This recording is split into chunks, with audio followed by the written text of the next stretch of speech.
Hey y'all, welcome to Culture Cult. My name's Marie. I am the host of the show. If you are new to the show, this is where I tell y'all really crazy stories from every country in the world. But today we're not doing that. We are telling weird world news stories because let's be frank, the news is so depressing. Like, I don't need to tell y'all that. But there is some really funny shit out there, and I want to tell y'all some stories. Joining me is my cousin Emma, who's been on the podcast multiple times, and also Tony, my Alabama friend. And we're going to cover stories from people pooping at family reunions to karaoke gone wrong to rabid meth squirrels. So we are going to dive right into the episode. Okay, well, let's do the weird world news. Yeah, let's do it. I got some good ones. So I want to first start off with a question. I'm making a theme question for this. What is your weird world news or weird fact? I was on the bus and there was two pugs and they were barking. That's not that weird. But I do feel like I never see dogs on the bus. They were super fat. And what's your weird fact, Tony, or weird news? Weird news. I would say last week I saw a guy set himself on fire on Hollywood Boulevard. This is pretty recent, by the way. I'm not making this shit up. I swear to God. Mine feels tame now. So I'm leaving the little 7-Eleven and I'm walking out and I hear somebody say like, "Oh, get down, get down, get down," which could mean anything. I turn around, this guy's like shirt is like on fire. He's like freaking out. The guy telling him like, "Get down, roll, get down." He's like, listen, he takes the shirt off, throws it on the ground, and the chick caught on to his belt. Oh no. How are you going to take off a belt? Belts are already hard when they're not on fire. Well, what happened? Is he okay? He just walked away. Oh, yeah. I'm not. Somebody was like, oh, that's not you my need problem. professionals. You know what I mean? Yeah. I just want to say for like any like small town listeners are probably like, wow, Tony's ruthless. But it's like in LA or New York, if you see something, walk away. It's not your business. No, you don't. No. See, I used to be good-hearted, helping, good Samaritan. You know, LA is. These are not your average typical people. These people are out their freaking mind. You know what I mean? Like, I'm serious. Like, and I'm afraid to turn me cold. You just can't help people out here. Like, you just got to mind your business. So, Emma saw two pugs. And Tony saw someone get burned alive. Yeah. First story. This takes place in Peru. Man found carrying around a mummified corpse around 800 years old in a food delivery bag in Peru. And this is from, I don't know what website, so just trust. Photos released by the Directorate of Culture in the southeastern city of Puno show a skeleton in the fetal position lying in a red bag commonly used by food delivery companies. The Directorate said in the statement Sunday that the body of an adult mummified male individual with a relative chronology of 600 to 800 years old was found. It became property of the state under the laws. But the local media company noticed that Julio Cesar, who is the man who had the body in the to-go bag, pretty much, says, quote, "It sleeps in my bedroom with me. There's my bed, the TV set, and next to it, there's Juanita. I take care of it. It's like it was my spiritual girlfriend," he told the media outlet he was using the name for his body. Except scans later found that the body is in fact that of a male, Juan, not Juanita. Okay. There's a lot to unpack. I know. I'm like, where did you find this? I think It's 800 years old. That shit sounds like a national treasure or something. And you put it in your DoorDash bag. He just folded her up. I just feel bad for him that he's that lonely where he needs to hang out with a corpse. Caesar has now been taken into custody, and the Peruvian newspaper reported that the body was in the possession of Caesar's family. He was actually taking it out to show his friends. So Juan was actually getting a little bit of a social life, but he now has been put in jail, I guess. And the Peruvian culture ministry urged people to protect the heritage and not just stroll it around and sleep with it or put it in your delivery bag. So that's Peru. Walk around with a mummified body in your to-go bag is wild, yo. I'm still trying to wrap my mind around that one. That's wild. Dressing them up and putting them in fucking Pizza Hut boxes and DoorDash bags and shit. And he down bad out here. Put that shovel away. Maybe they don't have Hinge in Peru, and that's the problem. So next we have naked airport man is the story. So early bird travelers at the Detroit Metropolitan Airport got a rude awakening on June 21st when an unarmed man tried to pass through a TSA checkpoint, but he was entirely naked. The man approached the checkpoint and removed all of his clothes immediately, and then removed a barrier and approached the metal detector. Officers didn't allow him through the metal detector, so he just ran around it, where he was caught and then covered with plastic trash bags. The bystanders said he was calm and compliant while he was being detained. Law enforcement determined he was not a threat, but took him to the local hospital. This is what anxiety does to you. He's probably so stressed about getting through the day. He's like, I don't want to be flagged down. He was like, I'll do anything. He's the safest guy on the plane. I feel safe. He's only wearing trash bags. The trash bag's cool with me for that. Fuck TSA, because I feel like you might as well get naked the way they strip you down. What if this was like his first flight and he's never left his like town and he's trying to go visit his friend and he was like, I think I have to take all my clothes off. Everyone else is. Have you ever done the reverse where your bag was too fucking heavy so you take it out and put all that shit on? I've done that before. Like, oh, I'm sorry. Maybe this is like struggle bus, but I had an overweight bag one time and I remember taking shit out of my bag and just putting it on. I'm walking around the airport hot as a motherfucker, like 3 pair of jeans on. I just feel like the airport is stressful and it'll make you either add 10 sweaters or make you go naked. And he's allowed to be on my plane. That man. Yeah. Okay, next is from the HuffPost. It says, quote, man destroys karaoke machine with shovel is still on the loose. So this takes place, we're going to go all the way to down under to Tully, Australia. So police in Tully, Australia are hot on the trail of a 50-something fugitive who allegedly busted a karaoke machine with a shovel. The suspect showed up at a karaoke party around midnight and smashed the machine several times before leaving. The pop song hating party pooper, me, is described. That's a good band name. That's a great band name. The pop song hating party pooper is described as a Caucasian male in his 50s. It is unknown what song was playing during his karaoke rampage, but police are still combing the area in hopes of bringing him to justice. But this is not the first time that karaoke has brought out the worst in someone. In September 2012, 2 men in China were hacked to death with a meat cleaver after allegedly criticizing a father for letting his toddler's son hog the microphone. Oh my God. So that's fucking... Listen, karaoke is... Yeah. And then in July 2012, William Henry Aller Sr. was ordered to stand trial for allegedly shooting his 50-year-old son, for singing a karaoke version of a Kenny Chesney song. He shot his own kid over Kenny Chesney. Maybe we should ban karaoke because I hate it anyway. Oh my God.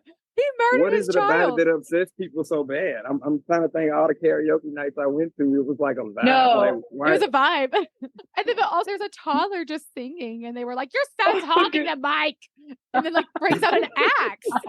How are all these like melee weapons accessible? Why are they bringing it to the party? How are we getting this shit into the club? That's what I'm saying. Like, where's the pat down? Where's the security? Well, I will say in Asian countries, they sing a lot of karaoke at home. So I understand the meat cleaver one. That's just a kitchen karaoke party. But Australia, that man brought a shovel.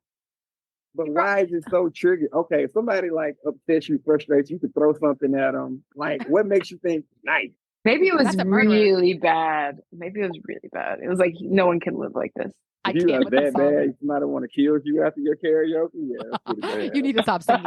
So my question to y'all is, what song or band would y'all attack a karaoke machine or murder someone with a shovel if you heard it? Ooh, that's pretty hard. Hard for me. I already know. What's yours? It's easy. Taylor fucking Swift. Don't do it. A whole part of my personality is loathing that woman. To be fair, I love bonding with people who hate Twister. It's just like her music's so boring. Why so average? It's so big. It's so big. It's not necessary. It's not necessary how big she is. Mine might be more controversial than that, actually. Ooh, I like it. Okay. I cannot fucking stand Champagne Supernova by Oasis. You rather hear that than Wonderwall, which is everyone's karaoke song? Like Wonderwall, like I feel like it's just kind of a meme song anyway, so no one takes it seriously. Like Champagne Supernova, I remember there was this guy in my high school and he was like, this is like such a good song. And I was like, it's like all the soft boys put it on and they're like, this is so deep. Like, shut up. I don't know if it's a song I don't like that much. Like, wondering if we're just like haters and like, if we can hate so much, maybe you can hate more. The other day, I was talking about something, and my cousin's boyfriend, who doesn't say 2 words, this man doesn't say a word to me all day. And then I said something because I was hating, and he goes, "You're a hater." And I was like, "Oh my God, I am." Someone told me that recently too. I said I hated someone, and then I was like with my friend, and then they were introducing me to someone. And then my friend had to like clarify for the other person. They were like, "Emma's a bit of a hater, by the way." Okay, so we learned a lot with that one, but let's do our last story. Meth squirrel. What? Wait a minute. That's like the title of it, Meth Squirrel. That's also a good band name. Wasn't it like a cocaine bear recently? Oh yeah, that's a movie. Meth squirrel sounds more terrifying than cocaine bear. I see more squirrels than bears. That sounds like your worst nightmare. Squirrels are already fast as shit without the meth. He won't have teeth like the other squirrels. Give me the change, motherfucker! Squirrels breaking into your car, stealing the change out of Give me your shit. No, you're actually right. Like a cocaine bear you would die straight up.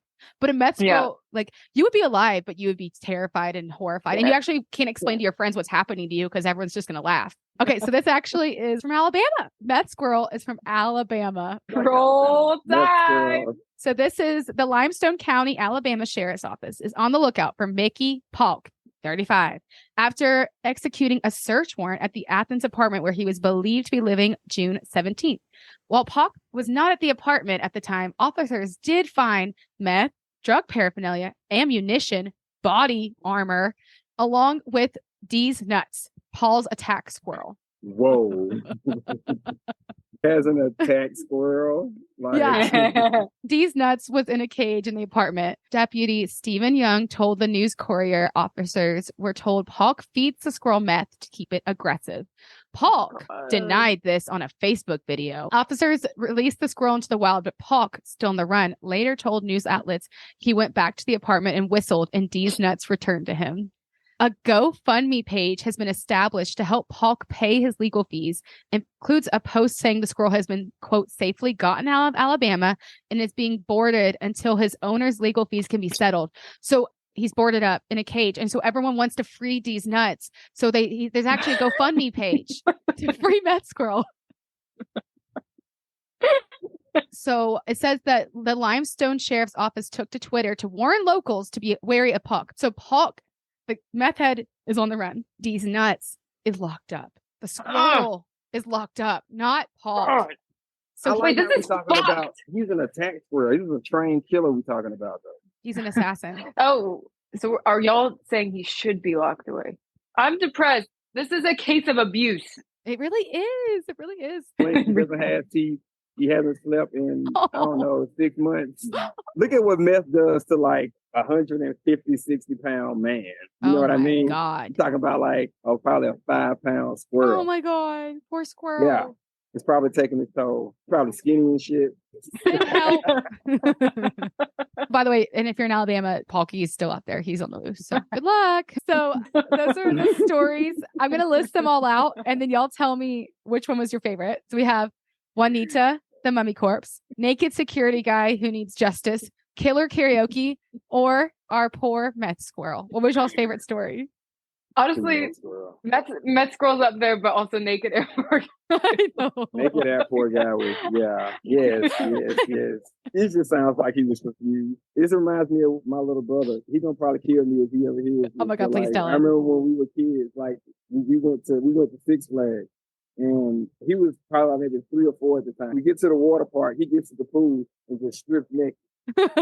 Like, just because he thought, like, his mind is thinking like, bathtub, I guess, or whatever. That's so sad. But like, yeah, he just like stripped naked and just went through the whole park. We're like, at our family, big Richie family reunion, there was a year where someone took a shit in the pool and we still don't know who did it. And this is like a 300-person party, by the way.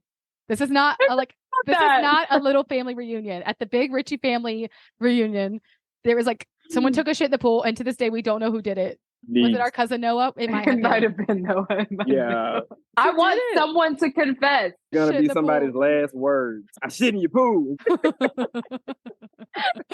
They like, leave a video behind. By the time you see this, I'll be long gone, but I have a message for you. God, no, it's like this big family secret. I just feel like now it's got to be revealed like epic now. It's been going on this long. It's a legend now. So like, Nope. you got to make it like a gender reveal. Both could be suspects, but I really didn't do it. I promise on my life that I did not shit in the pool. If anything, we actually are very open about our poop. We have a girls who poop Instagram chat. We have like multiple. Yeah, we have like 3. Whoa. Girls who poop. That's what our Instagram chat is called. We're very transparent. Okay. That's why we would admit if we were those phantom pooper at the Richie party, but we weren't. I would admit it. I'd take it. Like I could handle it. Yeah. But I didn't do it. I'm sorry. It wasn't me. I didn't do it. Yeah, that's it for the Weird World's News Day. If you want to shout out anything, do you want people to follow you? No. I have one post on Instagram. Like, don't Find follow. any- Forget my name. I'm guest A. Guest A and guest B. Well, so don't follow them. And yeah, I hope y'all enjoyed. Okay, I want to hear y'all's family reunion stories. Like, if you have a family member that also pooped at the family pool party, or if y'all have some crazy family stories, I want to hear them. You can also send them in anonymously if you'd like. But yeah, I want to hear y'all's stories. If you want to send any in, my email is culturecultshow@gmail.com. The Instagram is @culturecultshow, because I can't be the only one that has a family that has pooping problems. But yeah, I hope y'all enjoyed the episode. And I want to thank, who are we thanking today? Today, I want to thank a city I used to live in. I want to thank Hot Atlanta for listening in. Hell yeah. I don't know if it's my friends from Atlanta that are listening, or if you just happen to be from Atlanta and you just happen to find this podcast, but hell yeah. What's up? So glad y'all are representing and y'all are listening to the podcast. I really appreciate it. And yeah, don't forget to send me in your weird family stories, or if you have a really weird news story you want me to cover, then yeah, remember the Instagram is @culturecultshow and the email is culturecultshow@gmail.com. It'll be in the show notes. And I hope y'all have an awesome rest of your day. Cheers, y'all.